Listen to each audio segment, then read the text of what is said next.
Okay, so it's been a while since we've done one of these security videos. Um,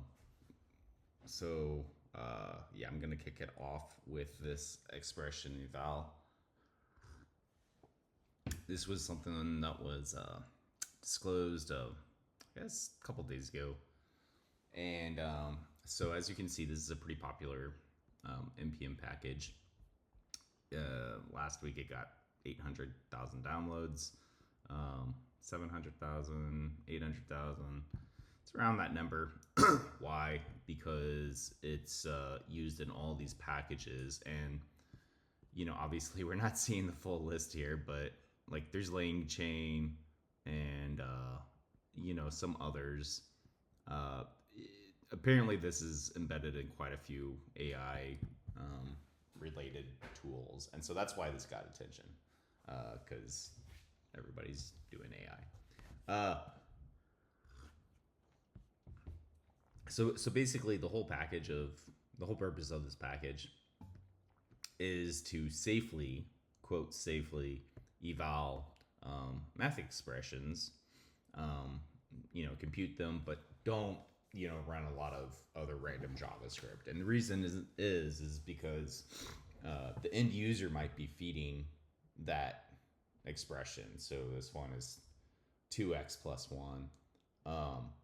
So they you want the end user to give you 2x plus 1, but you don't necessarily want it to be running other code. And so this is really just the entire class of input validation. So MITRE has this CWE set on this this is a couple of CWEs, and we'll get into why. But one of them that I would point out is CWE-20 is improper input validation. Now they say never assign this directly to a vulnerability itself.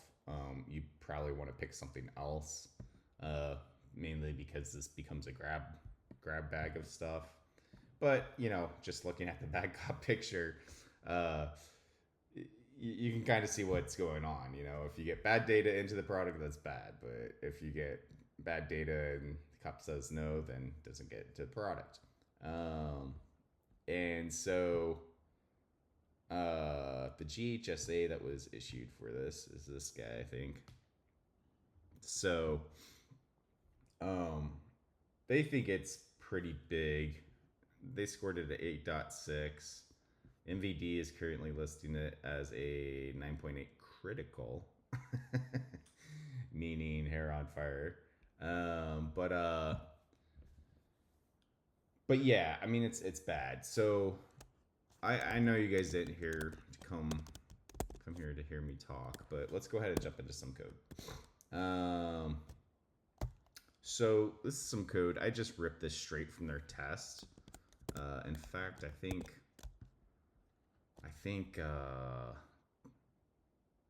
this might. Well, yeah, I ripped this from their test. And so basically, this chunk of the code is good code that you expect to run. You spawn this parser, you do your 2x plus 1, and then you evaluate what that's supposed to be when you pass in 3 to this function, right? And the answer is 7, hopefully. uh, but if you throw in this bad code where you're passing in a context, and the context starts doing all this other nasty shit like exec, which calls into child process, then we can just start running all sorts of random stuff that was not intended to be ran. In this case, we're creating a new oops.txt file. You could do oops.txt, or you could do like copy Etsy shadow, or you could, there's a good chance that even if this code is not running as root, if you're on like, I don't know, an average Ubuntu instance on EC2, you could probably just do a sudo su, and in many cases without a password be able to escalate to root. and then you can do a add user. You could, I mean, once you get to this stage, you're fucked. So yeah, essentially, you don't want any ability to run OS commands whatsoever. Now, I have to say that unikernels don't prevent all the problems of this particular issue. In fact, they really only deal with this severity of the issue. This context is the actual problem, and they basically whitelisted, or not whitelisted. They blacklisted certain functions that you could call. It doesn't prevent like other JavaScript from calling, though, and so be aware of that. Like, I might still be able to read an arbitrary file. I might be able to write to an arbitrary file using pure JavaScript.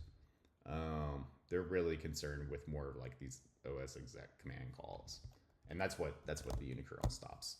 Now, if you wanted to, we actually do have OpenBSD style unveil, and so unveil basically will allow you to add or remove, restrict the visibility of a file system for the running process. And so basically, once your program starts up, you can say, hey, you can't look at the rest of this portion of the file system.